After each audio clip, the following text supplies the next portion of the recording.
राम राम जी, गणी खमासा। आप लोगों का इस सेशन में आपका घणो घणो स्वागत है। तो अपन इस सेशन की आपके शुरुआत करते हैं। आज का जो पहला क्वेश्चन है वो आपके कोटा और बूंदी का क्षेत्र राजस्थान में कहलाता है। आपके जो कोटा और वो बूंदी का क्षेत्र है राजस्थान में क्या किस नाम से आपके है जाना जाता। पहला आपके जहांगल, दूसरा आपके शेखावाटी, तीसरा आपके हाड़ौती और चौथा है आपके बांगड़। तो इसको किस नाम से जाना जाता है आपके हाड़ौती। जो कोटा और बूंदी वाला क्षेत्र है उसको किस नाम से जाना जाता है आपके हाड़ौती के नाम से जाना जाता है। जो हाड़ौती प्रदेश है ये आपके किसका भाग था, गोंडवाना लैंड का, गोंडवाना लैंड का भाग है। उसके अलावा यहाँ पे आपको ध्यान रखना है, यहाँ पे जो बोली बोली जाती है वो कौन सी है, हाड़ौती बोली। कौन सी बोली बोली जाती है, हाड़ौती बोली। हाड़ौती बोली बोली जाती है। यहाँ पे आपको ध्यान रखना है, यहाँ की सर्वोच्च चोटी कौन सी है, वो है आपके चांद खेड़ी। सर्वोच्च चोटी कौन सी है, चांद खेड़ी,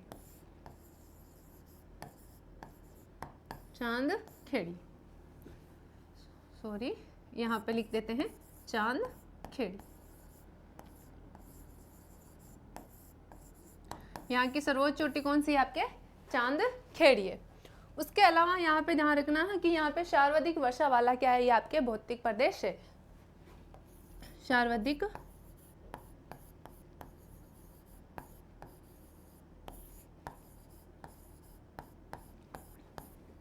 वर्षा वाला भौतिक प्रदेश है।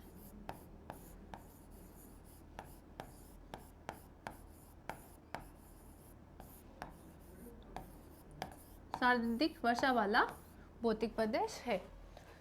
उसके अलावा ये आपके जो अरावली और जो विंध्याचल पर्वत श्रेणी है उनका क्या है, मिलन स्थल माना जाता है। किसको, हाड़ौती को। इसीलिए इसको संक्रांति प्रदेश के नाम से जाना जाता है। इसको क्या बोलते हैं, संक्रांति प्रदेश। संक्रांति प्रदेश कहने का कारण क्या है, वो है आपके अरावली और जो विंध्याचल है उसका मिलन स्थल। अरावली वे विंध्याचल का मिलन स्थल।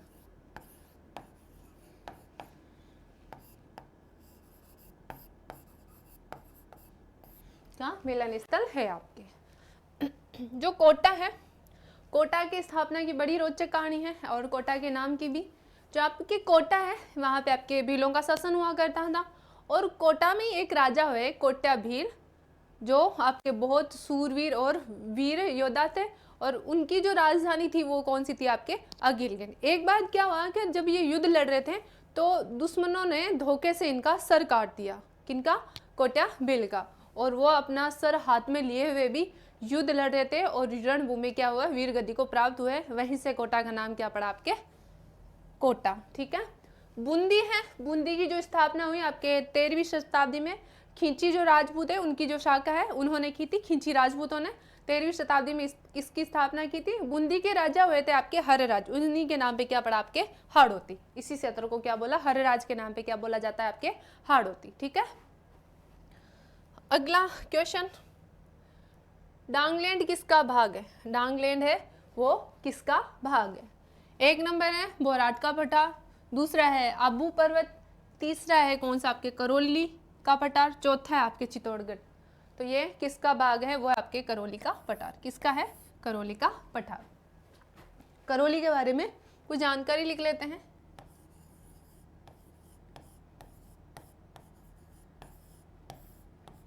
जो आपके करौली है, करौली क्या है कि जो मत्स्य जनपद है उसका हिस्सा हुआ करता था। मत्स्य जो जनपद है, जनपद का हिस्सा हुआ करता था। आपको क्वेश्चन बोरिंग तो नहीं लगते ना, क्योंकि अभी आपके 12th के एग्जाम हुए हैं, जस्ट वापस आप लोगों पे प्रेशर आ गया बीएससीसी का। और आसपास के लोग भी बोलते हैं भाई फेल होगा या पास, तो वो अलग ताने। तो बहुत सारे आप पे प्रेशर है, लेकिन आपको ध्यान रखना है इन प्रेशरों को साइड में करके अपनी पढ़ाई पे ध्यान देना है, क्योंकि दुनिया सक्सेस के पीछे भागती है और आपको सक्सेस से हटाने के लिए भी बहुत कुछ प्रयास करती है, लेकिन आपको डट के खड़ा रहना चाहिए। आपको जो ये कंटेंट है ना एकदम फ्री से मिल रहा है, फ्री माइंड होके इसको पढ़िए। अगर कोई टॉपिक नहीं भी समझ में आता ना तो आप ज़रूर कमेंट बॉक्स में लिखिए, मैं आपको वो सारे टॉपिक समझाऊंगी, लेकिन आपको पढ़ना होगा, आपको किसी भी बात पे ध्यान नहीं देना, क्योंकि ये टाइम ऐसा होता है कि प्रेशर का जो टाइम होता है ना, नेगेटिव बातों पे ज़्यादा ध्यान चला जाता है, जो हमारे साथ हो रहा है ना अच्छा टाइम, हमारा बिल्कुल उस पर ध्यान नहीं जाता। तो इस टाइम बहुत सेंसिटिव जेन होता है, तो आप बिल्कुल फ्री माइंड होके ना पढ़िया कीजिए और बिल्कुल दुनियादारी की टेंशन मत लो। 2 महीने अगर टेंशन नहीं लोगे तो किसी का कुछ नहीं बिगड़ने वाला। बिगड़ेगा अगर 2 महीनों में नहीं पढ़े तो आपका ही बिगड़ने वाला है, तो ये आपको बात ध्यान रखनी है। और यहाँ पे जो आपका ये सेशन है हमेशा आपके लिए फ्री यूट्यूब पे अवेलेबल है, कभी भी देखिए, आपके 24 घंटे जब भी आपका मन हो ना आराम से देखिए।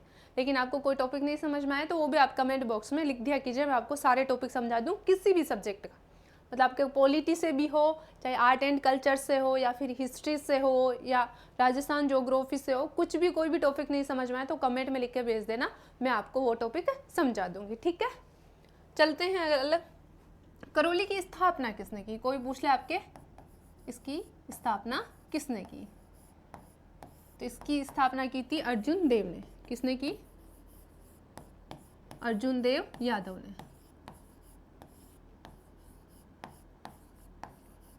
अर्जुन देव यादव है, उन्होंने किसकी स्थापना की? आपके करौली की स्थापना की। यहाँ पे आपके एक यदुवंशी शासक हुए, यदुवंशी शासक हुए, यदुवंशी वो भगवान कृष्ण वाले यदुवंशी शासक हुए। यदुवंशी शासक हुए, उनका नाम था विजय पाला। क्या था? विजय पाला।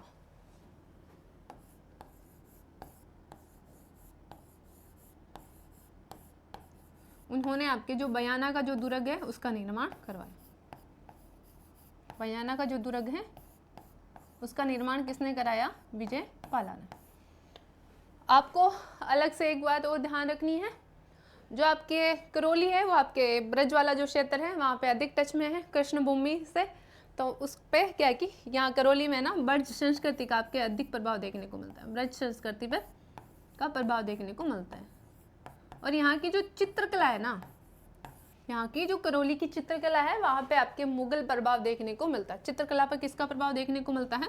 मुगल प्रभाव।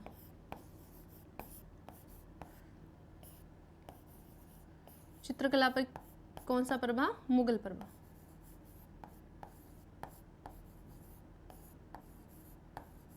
चित्रकला पर क्या है? मुगल प्रभाव देखने को मिलता है। कुछ अपन इसके क्या है कि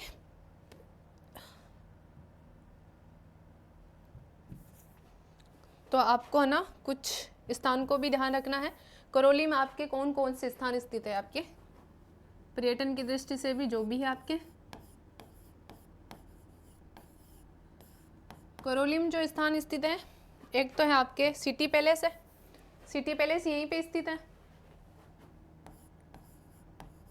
सिटी पैलेस।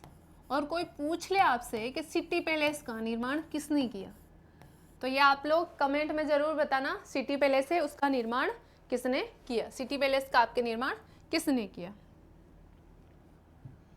सिटी पैलेस का निर्माण किसने किया। यहाँ पे केला मैया है उसका मंदिर भी स्थित है, केला मैया का मंदिर भी यहीं स्थित है। जो केला मैया है उनका मंदिर भी आपके यहीं स्थित है। यहाँ पे आपके तिमड़गढ़ का जो किला है वो भी यहीं स्थित है, तिमड़गढ़ का किला।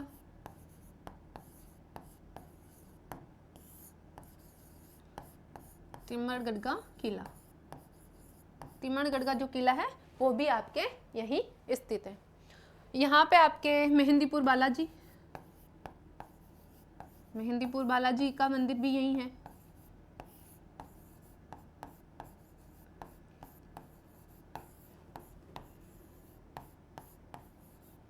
मेहंदीपुर बालाजी का मंदिर भी आपके यहीं है। यहाँ पे आपके मदन मोहन जी का मंदिर भी यहीं स्थित है, यहीं पे आपके मदन मोहन जी का मंदिर,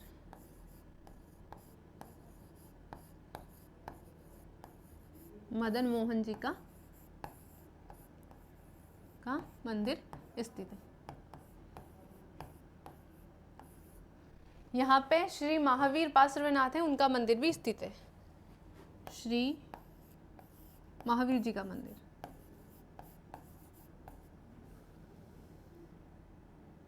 तो आपको इतना ध्यान रखना है।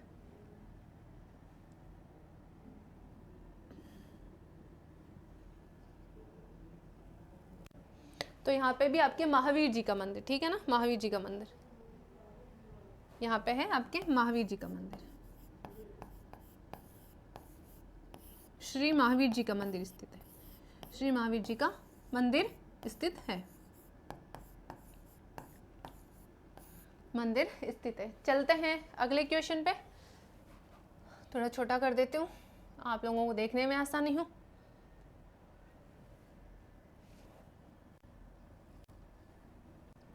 छप्पन का मैदान राजस्थान के किस भाग में स्थित है? छप्पन का जो मैदान है वो राजस्थान के किस भाग में स्थित है?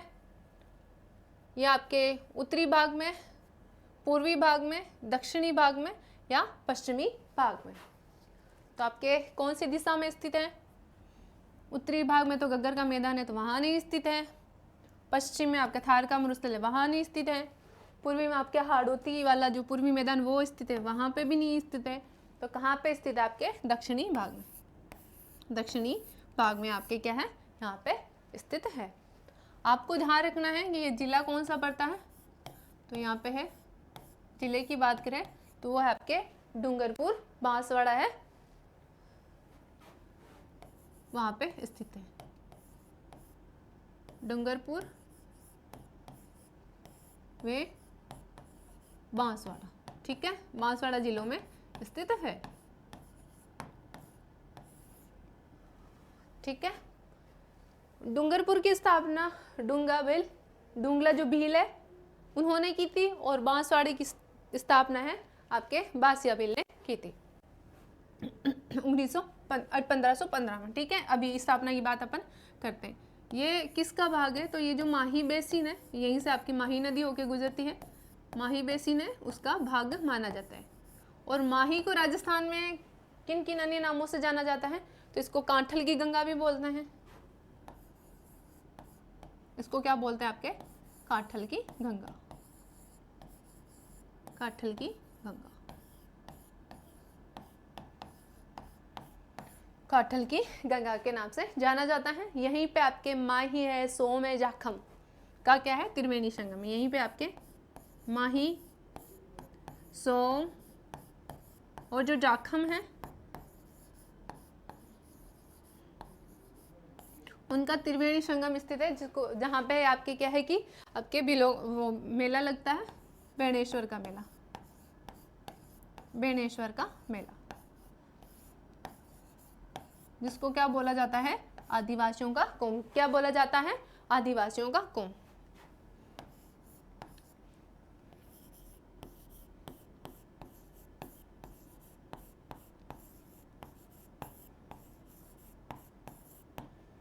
आदिवासियों का कुंभ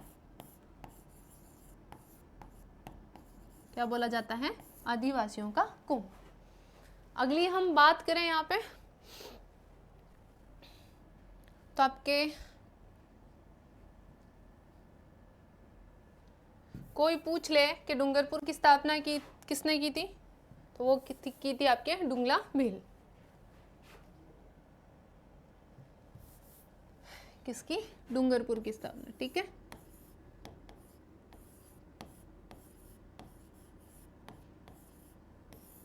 किसने की थी? डूंगला भील ने।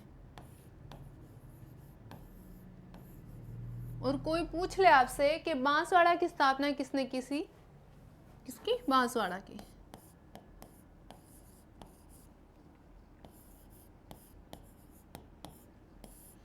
बांसवाड़ा की जो स्थापना की थी वो की थी आपके बासिया भील, बासिया भील।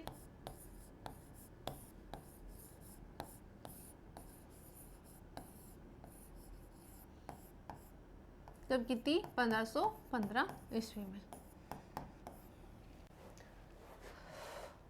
तो आपको ना देखो, मैं आपको ना ज्योग्राफी के साथ क्या है कि जो आपके हिस्ट्री हो गया या फिर आपके थोड़े बहुत कल्चर रिलेटेड वहाँ पे कोई पैलेस वगैरह हो गए या कल्चरली वहाँ पे कोई बात है, तो मैं वो आपको साथ साथ बताती रहूँगी, ताकि आप पढ़े हुए तो हो मुझे पता है, लेकिन आपके शॉर्ट रिवीजन भी इसके साथ होता चला जाएगा, तो आपको आराम से होके यहाँ पे पढ़ाई करो।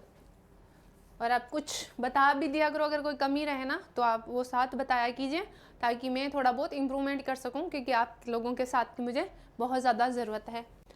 तो बांसवाड़ा, बासिया, भील, यहाँ पे आपके 1913 में हुआ था मानगढ़ नरसंहार, यहीं पे ही आपके मानगढ़ पहाड़ी नरसंहार, यहीं पे इसी क्षेत्र में, ठीक है। और वो कब हुआ? वो हुआ था आपके 1913 में। कब हुआ? 1913 ईस्वी में। और कौन थे? गुरु गोविंद, गुरु गोविंद गिरी के नेतृत्व में क्या हुआ? यहाँ पे आपको है मानगढ़ पहाड़ी पे एक बार क्या हुआ था 1913 में, जब हमारे देश में अंग्रेजों का शासन चल रहा था, तो वहाँ पे गुरु गोविंद, ये आपके बंजारा परिवार से संबंधित है। 1913 को आपके 1913 की बात है, 17 की नहीं।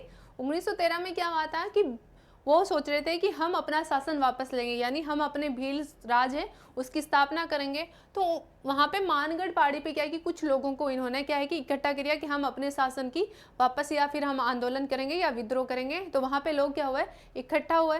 तो लोग तो इकट्ठा हो गए, लेकिन अंग्रेजों ने बिना सूचना दे मानगढ़ पहाड़ी पे क्या है कि चारों ओर से घेर के आपके क्या है कि गोलियां बरसाती, और वहाँ पे हजारों भील क्या हो गए, आपके शहीद हो गए।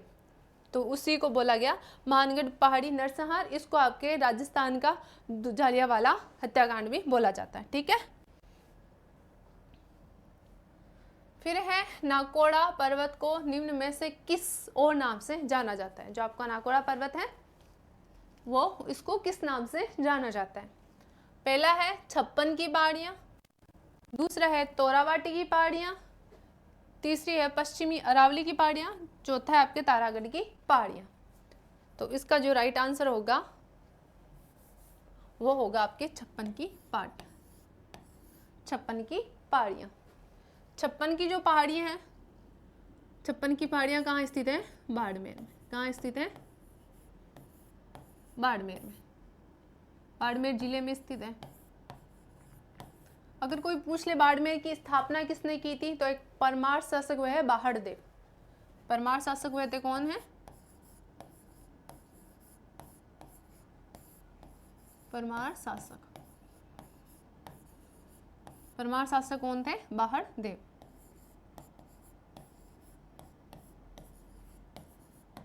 बाहड़देव ने किसकी स्थापना की? आपके बाड़मेर की स्थापना की। फिर अगर कोई पूछ ले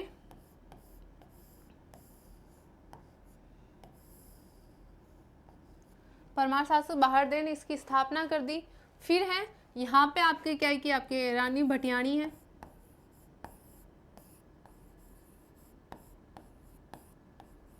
रानी जो भटियाणी है, रानी भटियाणी का भी मंदिर स्थित है यहाँ पे, रानी भटियाणी का मंदिर स्थित है। यहाँ पे आपके जूनागढ़ का जो किला है वो स्थित है।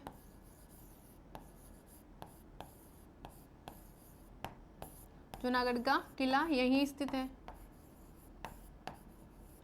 यहीं पे आपके क्या है कि किराड़ू के जो मंदिर है वो भी यहीं स्थित है।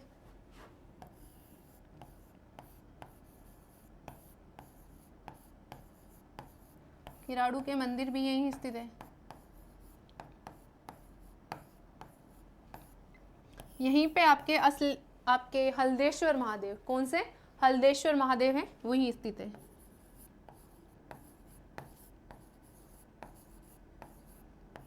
हल्देश्वर महादेव का मंदिर।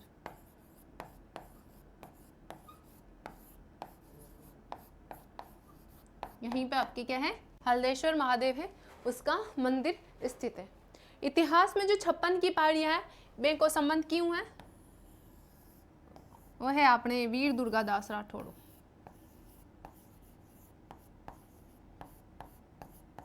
वीर दुर्गादास राठौड़। आपा के मारवाड़ का शासक हुआ करता जसवंत सिंह, और बैंक की समय वो पहले ही मृत्यु हुईगी, और बेड़ा जगह पुत्र रहा वे बहुत छोटा अजीत सिंह जी, तो वे संरक्षण की जिम्मेदारी अपने मारवाड़ पे जो शासन पर नजर या अपने मुगल जो थे औरंगजेब उनकी नज़र थी, तो उनकी नज़र अब अजीत सिंह की संरक्षण की जिम्मेदारी वीर दुर्गादास किसको, राठौड़ को दी गई थी। और उन्होंने क्या है कि वीर अजीत सिंह का संरक्षण करने के लिए कुछ वक्त क्या है कि छप्पन की पहाड़ियों में बिताया था। जदे तो वीर दुर्गादास राठौड़ के बारे में बोल रहे कि 8 पैर 24 घड़ी घुड़ला ऊपर सुवार सूल अणि शिवशेख तन बाटिन दुर्गादास के 8 पैर और 24 घंटा घुड़ला ऊपर ही सवार रहता, बिन भोजन करने टाइम को नहीं। सूल यानी आप रे भालो और अणी यानी नोक के अणी आप रे बाटी सेकर पे भोजन करता। तो ये वीर की गाथा ही अलग है। चलते हैं अगले क्वेश्चन पे। राजस्थान का कौन सा भौगोलिक अंचल मालवा के पठार का विस्तार है? राजस्थान का जो कौन सा भौगोलिक अंचल है, मालवा का जो पठार है उसका क्या है आपके भाग माना जाता है? पहला आपके हाड़ौती का पठार है, दूसरा आपके चंबल का मैदान है, तीसरा आपके लूनी का मैदान है, चौथा है आपके क्या है बोराट का पठार। तो इसमें जो राइट आंसर होगा वो होगा आपके हाड़ौती का पठार। हाड़ौती का जो पठार है वो किसका है? मालवा का जो पठार है उसी का क्या आपके भाग माना जाता है। आपको ध्यान रखनी है 13वीं सदी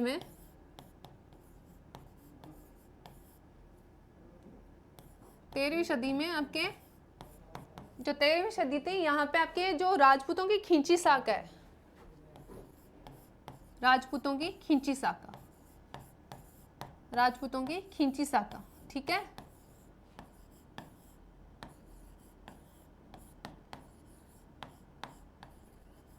जो राजपूतों की जो खींची शाखा थी उन्होंने किसकी स्थापना की आपके बूंदी की, किसकी स्थापना की? बूंदी की, बूंदी की, ठीक है। और बूंदी के एक राजा हुए हरराज, बूंदी के राजा हुए आपके हरराज, उन्हीं के नाम पे इस क्षेत्र का क्या नाम रखा गया आपके हाड़ौती। क्या नाम रखा गया? हाड़ौती। तो बूंदी के जो राजा थे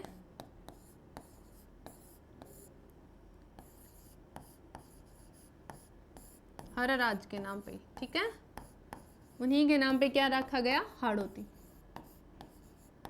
हाड़ौती नाम रखा गया। अगर कोई पूछ ले हाड़ौती क्षेत्र के वाद्य यंत्र कौन है, तो वो है आपके ढोल और नगाड़ा। कोई यहाँ के वाद्य यंत्र आपसे पूछ ले, वे आपके ढोल नगाड़ा। और कोई पूछ ले यहाँ के प्रमुख नृत्य कौन से हैं, तो गवरी हो गया, चरी हो गया यहाँ के प्रमुख नृत्य। कोई अगर आपसे नृत्य पूछे तो वो हो गया आपके गवरी हो गया,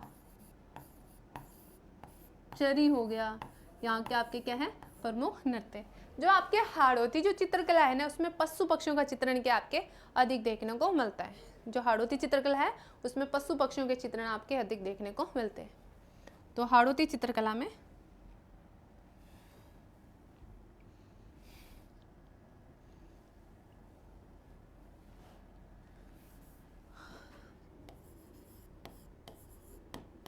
जो हाड़ौती चित्रकला है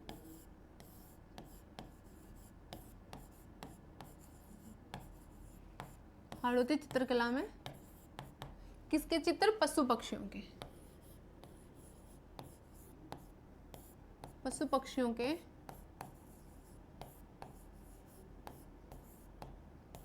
के चित्र अधिक देखने को मिलते हैं, चित्र अधिक देखने को मिलते हैं, अधिक देखने को मिलते हैं, ठीक है। अगली जो आपको बात ध्यान रखनी है यहाँ पे, अगली जो बात ध्यान रखनी है आपके पशु पक्षियों के चित्र तो अधिक देखने को मिलते हैं। यहाँ पे आपके क्या है कि हिस्ट्री में आपके कोटा प्रजामंडल है,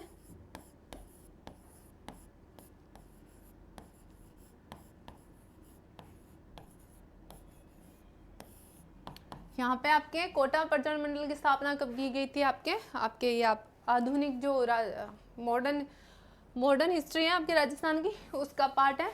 तो आपकी जो है कोटा प्रजामंडल की स्थापना 1939 में, और आपके एक नैनूराम शर्मा और पंडित हरि ने इसकी स्थापना की थी, इस प्रजामंडल की, ठीक है। कौन थे आपके? पंडित नैनूराम शर्मा, नैनूराम शर्मा। आपको बात ध्यान रखनी है, हाड़ौती जो प्रजामंडल है, कोटा से पहले कौन सा हुआ था, हाड़ौती प्रजामंडल है, उनकी स्थापना भी इन्होंने ही की थी, नैनूराम शर्मा ने, लेकिन वो सफल नहीं हो पाया।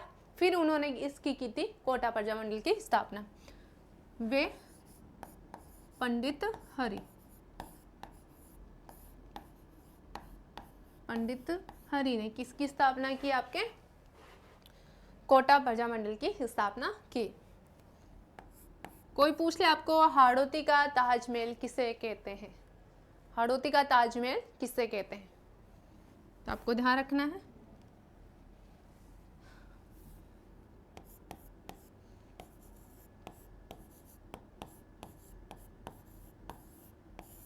हाड़ौती का ताजमहल,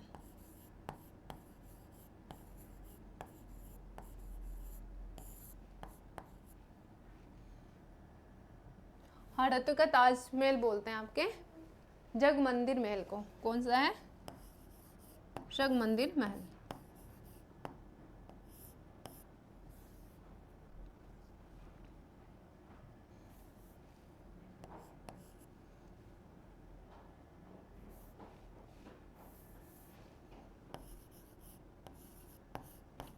जग मंदिर महल है, जो जग मंदिर महल है उसको क्या बोला जाता है, आपके हाड़ौती का ताजमहल बोला जाता है। इसका निर्माण किसने करवाया था, तो 1740 में आपके जगत सिंह ने करवाया था। और किस झील के में बनाया गया है, आपके किशोर सागर झील में। किशोर सागर जो झील है,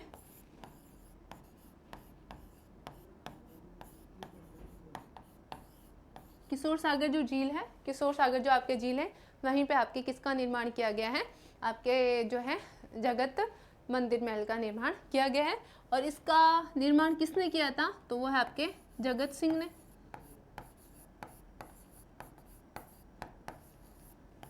और कब किया, 1740 ईस्वी में। कब किया, 1740 ईस्वी में किया था। तो आपको इतनी बात ध्यान रखनी है।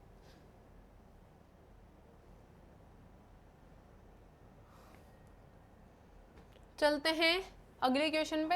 आबू पर्वत क्षेत्र मुख्यतः निर्मित है, किन से निर्मित है, आबू जो पर्वत है वो किन से निर्मित है, तो इसका आंसर होगा आपके जो आबू पर्वत है वो किससे निर्मित है, वो आपके ग्रेनाइट से।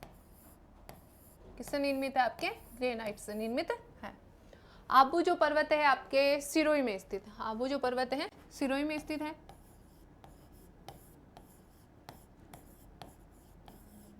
सिरोही में स्थित है, राजस्थान राज्य में जो सिरोही है। और ये राजस्थान में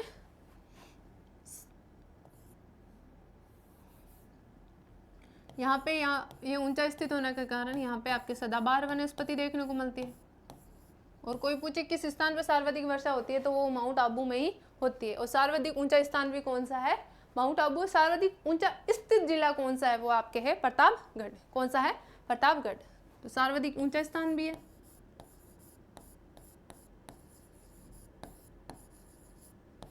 सर्वाधिक ऊंचा स्थान है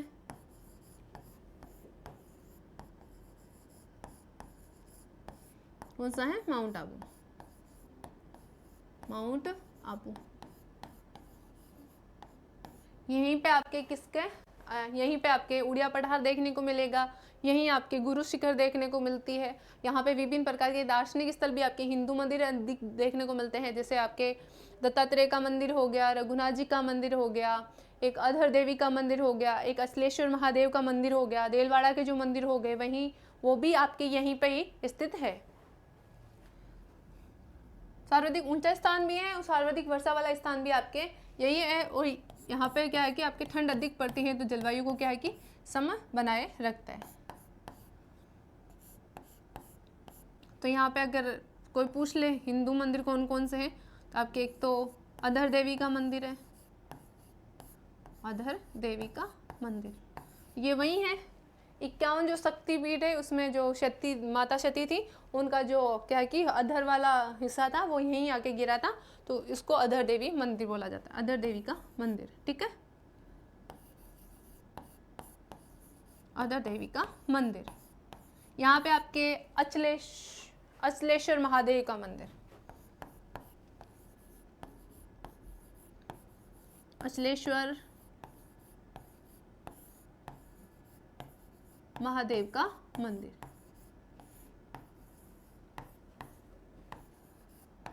अचलेश्वर महादेव का मंदिर। यहीं पे आपके जो रघुनाथ जी है, उनका मंदिर भी आपके यहीं पे स्थित है। रघुनाथ जी का मंदिर भी आपके यहीं स्थित है।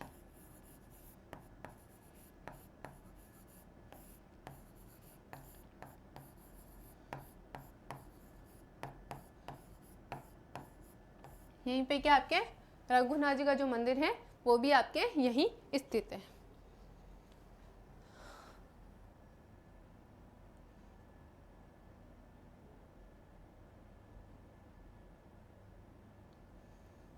उसके अलावा अपन ने कौन कौन से मंदिर देख लिए थे वहां पे? यहीं पे आपके क्या है, दत्तात्रेय का मंदिर भी है।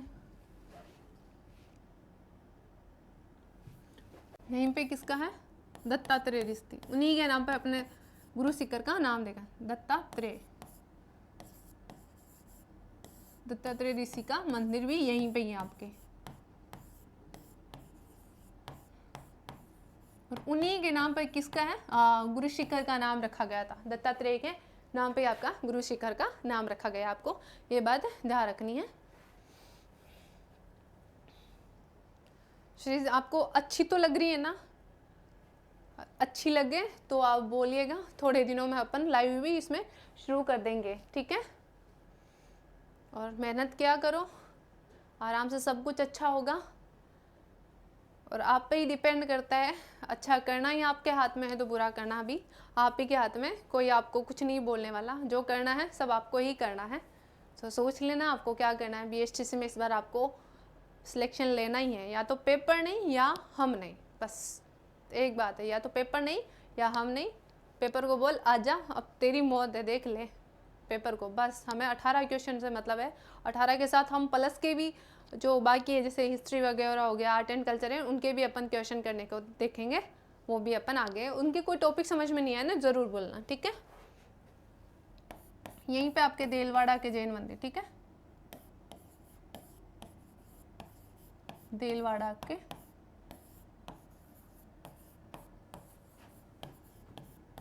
जैन मंदिर, देलवाड़ा के जैन मंदिर यही है। कभी आपके जो आबू वाला क्षेत्र है, चौहानों का हिस्सा हुआ करता, चौहान थे उनका हिस्सा हुआ करता था, चौहान साम्राज्य का हिस्सा हुआ करता था।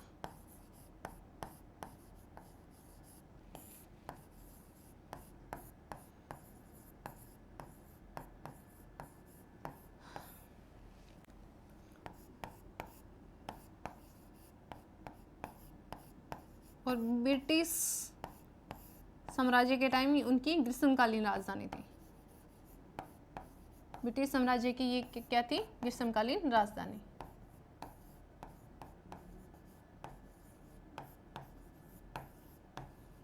ग्रीष्मकालीन क्या थी? राजधानी थी। क्या थी आपके? ग्रीष्मकालीन राजधानी। तो क्या क्या देख लिया? दत्तात्रेय ऋषि का मंदिर भी यहीं स्थित है, दिलवाड़ा के जैन मंदिर भी यही है, चौहान साम्राज्य का हिस्सा भी कभी हुआ करता था। फिर आपके ब्रिटिश साम्राज्य ग्रीष्मकालीन उनकी राजधानी भी थी। उसके अलावा यहाँ पे आपके उड़िया पठार, गुरु शिखर, वो भी आपके सही यहीं देखने को मिलते हैं। चलते हैं। राजस्थान के किस प्रदेश में उत्खात भूमि स्थलाकृति पाई जाती है? राजस्थान के किस हिस्से में जबकि उत्खात स्थलाकृतियां देखने को मिलती हैं? ये आपके लूनी बेसिन, चंबल बेसिन है, शेखावाटी है और वागड़ प्रदेश है। तो आपको ध्यान रखना है, चंबल, जो चंबल बेसिन है उसी को क्या है कि यहाँ वहीं पे आपकी उत्खात भूमियाँ स्थलाकृति देखने को मिलती है। इनको क्या बोला जाता है? उत्खात भूमि के अलावा इनको खड्ड भी बोला जाता है या वेटलैंड भी बोला जाता है। वेटलैंड, वेटलैंड नहीं, वेटलैंड। वेटलैंड तो रामसर साइट वो होती है आर्द्र भूमियाँ, वेटलैंड, ठीक है? ये क्या होती है? खड़, ये आपकी क्या होती है? उबड़ खाबड़ क्या होती है? कृषि अयोग्य भूमि होती है। उबड़ खाबड़, चंबल में जो उबड़ खाबड़ कृषि अयोग्य भूमि होती है ना, उसी को क्या बोला जाता है, आपके उत्खात भूमि अलग बोला जाता है। वो आपके बीहड़ अलग है, बीहड़ वो आपके क्या होती है, अवनालिका जो अपरदन होता है उस उन्हीं को क्या बोला जाता है, आपके बीहड़। ठीक है, उबड़ खाबड़ कृषि अयोग्य भूमि, ठीक है ना, कृषि योग्य नहीं, अयोग्य, योग्य भूमि, कृषि अयोग्य भूमि बोला जाता है। फिर आपको ध्यान रखना है, इसको डांग क्षेत्र भी बोला जाता है। इसको क्या बोला जाता है, उत्खात का दूसरा नाम डाक क्षेत्र भी है। और ये डाक सर्वाधिक कहाँ देखने को मिलते हैं, तो ये आपके कहाँ देखने को मिलते हैं, सर्वाधिक करौली। सर्वाधिक कहाँ देखने को मिलते हैं, ये आपके करौली जिले को।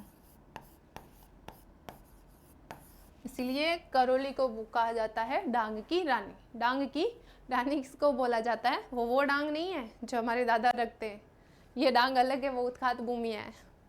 कहीं कोई समझ ना ले, डांग ले शुरू हो जाए, कौन सी डांग क्षेत्र, डांग की रानी किसे बोलते हैं, करौली को,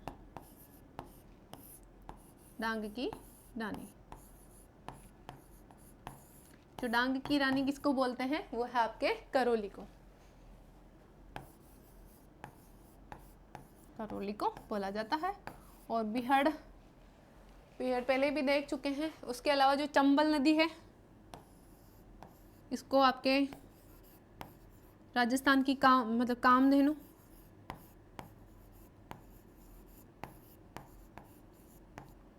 देखो वैसे तो कामधेनु किसको है, गाय को बोला जाता है, लेकिन इसको राजस्थान की कामधेनु, चरमवती, चरमणवती, काफी नामों से जाना जाता है। इसका उद्गम कोई पूछ ले तो वह है आपके जानापाव की पहाड़ियाँ, मध्य प्रदेश। जानापाव की पहाड़ियाँ कहाँ है, मध्य प्रदेश। देख लो एक बार, कहाँ है जानापाव की पहाड़ियाँ, एमपी से इसका उद्गम माना जाता है।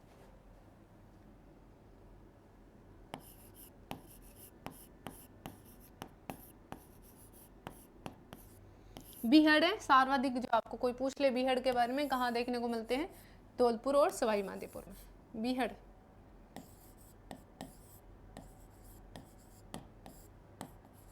धौलपुर व Sawai Madhopur.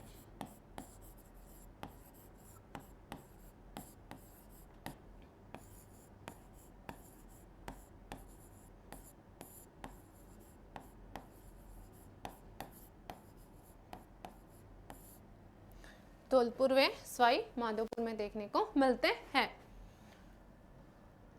And thank you आप सब लोगों का इस सेशन को ज्वाइन करने के लिए। और पढ़ाई कीजिए, प्रेशर आपको बिल्कुल भी नहीं लेना है। और आपको एक बात ध्यान रखनी है कि आपको इस टाइम है, आपका जो प्रेशर का टाइम चल रहा है, तो खाने पीने और सोने का ना आप सबसे ज़्यादा ध्यान रखिएगा। और कोई भी आपको जो भी मन करे वो काम कर लेना। ऐसा नहीं है कि मन फ़ोन चलाने का किया तो फ़ोन लेके ही बैठ गए, नहीं, फ़ोन से थोड़ा दूर रहिए। और भी जो बाकी आपका मन करने को करे काम, वो आप लोग ज़रूर कीजिएगा। और इस सेशन को ज्वाइन करने के लिए आप लोगों का बहुत बहुत धन्यवाद।